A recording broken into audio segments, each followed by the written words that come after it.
백승재 기자의 뉴스 와이어. 자, 백승재 기자, 안녕하세요. 안녕하세요. 중부일보 백승재입니다. 네. 자, 코로나 발생 2년을 맞아서 백승재 기자가 준비한 포스트 코로나 인천의 미래는 어제에 이어서 오늘은 두 번째 날인데요. 오늘은 교육에 대해서 이야기를 해볼 텐데 오늘 어떤 내용입니까? 오늘은 교육 중에서도 대학생들에게 초점을 맞춰 이야기할 건데요. 대학생들이 비대면 교육으로 처한 현실을 알아보겠습니다. 네. 코로나19 첫 확진자가 나온 날짜가 지난 2020년 1월 20일이니까 이틀 후면 정확히 2년을 맞이하게 됩니다. 거듭된 사회적 거리두기 등의 방역 대책으로 대학은 위기에 빠졌는데요.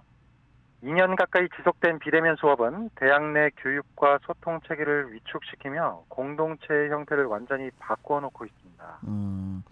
2년 동안 지속된 비대면 수업이 현재 대학의 모습을 어떻게 바꾸어 놓았다는 거죠? 교수들과 학생들 모두 현행 비대면 수업 방식의 문제로 소통의 한계를 꼽았습니다. 네.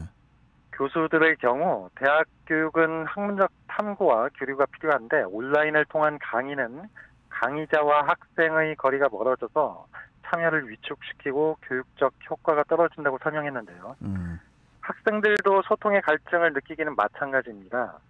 대학생 익명 커뮤니티 어플리케이션인 에브리타임이 지난해 8월 대학생 3,800여 명을 대상으로 진행한 설문조사에서 학생들은 학습 생산성을 높이기 위해 가장 필요한 항목으로 교수와 학생 간 소통 채널을 꼽았는데요. 무려 44%의 비율을 차지했습니다. 네. 이에 대해 이은희 인하대 소비자학과 교수는 비대면 수업은 대면 수업보다 학생들의 참여도와 집중도가 확연히 낮다면서 교수 한 명이 많게는 몇십 명에 달하는 학생을 대상으로 강의를 하기 때문에 소통에 한계가 있을 수밖에 없다고 말을 했는데요. 예. 이 교수는 가르치는 사람과 상호 교류가 어렵다 보니까 학생들이 자기 주도성이 심화되면서 학업 성취도의 양극화도 심해졌다고 덧붙였습니다. 인천 지역 대학교에서 시간 강사를 하고 있는 이모 씨도 소통의 한계를 토로하기는 마찬가지입니다.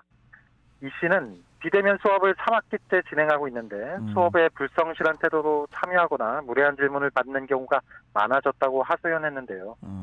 실제감이 덜 느껴서 그런지 학생들이 화면 너머에서 강의하고 있는 강사도 사람이라는 점을 종종 잊는 것 같다고 표현할 정도로 심각성이 느껴집니다. 그 교수와 학생들 간의 그 소통의 한계로 그 교육 효과가 떨어진다는 그런 설명인데요.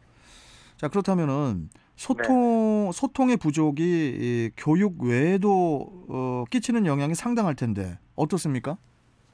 코로나가 불러온 소통의 단절은 수업뿐만 아니라 학생들의 학교 생활과 공동체에도 영향을 끼치고 있습니다.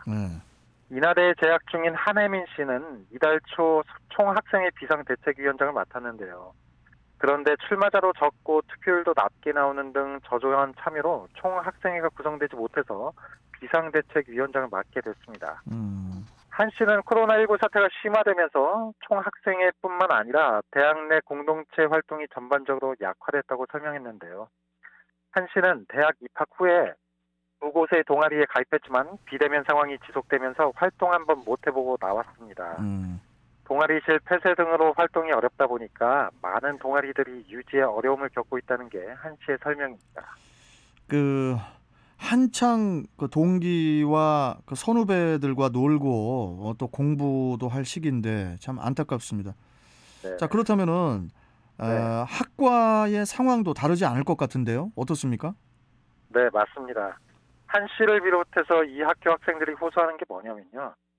우선 한 씨의 경우 체육교육학과는 실기 수업이 있기 때문에 학과 선후배나 동기들과 만날 기회가 있지만 경영, 사회, 과학대 등을 전공한 친구들은 동기 얼굴도 모르는 상황이라면서 새내기의 경우 특히 교우 관계에 대한 두려움이 있다고 전했습니다.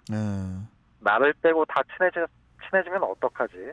친구를 사귈 수 있을까? 이 같은 문제를 고민하고 있다는데요. 또 다른 학생은 학과 학생회도 온라인 사업 위주로 운영되고 학생회실도 사용이 어렵다 보니까 졸업한 선배와의 교류도 줌 등의 온라인을 통해서 한정적으로 이루어지고 있다면서 선배들과의 멘토링이 적어지니까 취업 준비도 더 막막하고 어렵다고 호소했습니다. 학생들은 교수와 친밀감을 쌓을 기회가 적고 수업에 집중하기 어려운 점도 아쉽다고 했습니다. 화상으로만 만나다 보니까 소속된 학과의 교수가 아니라 멀리 있는 교사에게 인터넷 강의를 듣는 듯한 기분이 든다는 것인데요.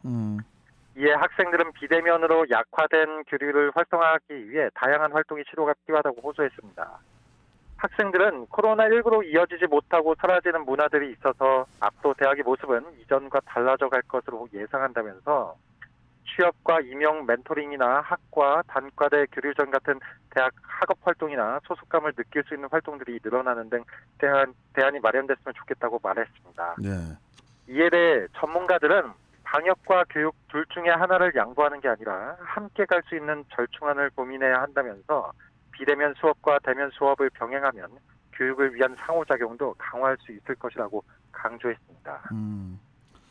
우리 저 백승재 기자께서도 저 대학 추억이 있으시잖아요. 네, 그렇습니다. 근데 성격이 좀 그 친구가 없으시지 않나요? 저요? 저 엄청 많은데요. 아니 학교 다닐 때 교수님이라든지 뭐 선배들하고 뭐 이렇게 그 관계가 어떠셨어요? 친밀하셨습니까? 예, 근데 초반에는 아무래도 좀 이렇게 가깝게 다가가기가 좀 힘든 부분이 있겠죠. 네, 성격이 좀 그러신 것 같은데. 네. 아니, 농담이고. 예, 이제 그 말씀 드린 이유가 솔직히 이제 학교가 학교다워야 되잖아요. 네네. 예, 그런데 지금은 참 이게 어쩔 수 없는 이 팬데믹의 현실이 안타까울 따름입니다. 예. 네. 자, 백 기자님 오늘 말씀 잘 들었습니다. 고맙습니다. 네, 고맙습니다. 네. 자, 뉴스와이 중부일보 백승재 기자와 함께했고요. 자, 출경대 1부는 여기서 마치고 저는 2부에서 또 뵙겠습니다. 잠시 후에 뵐게요.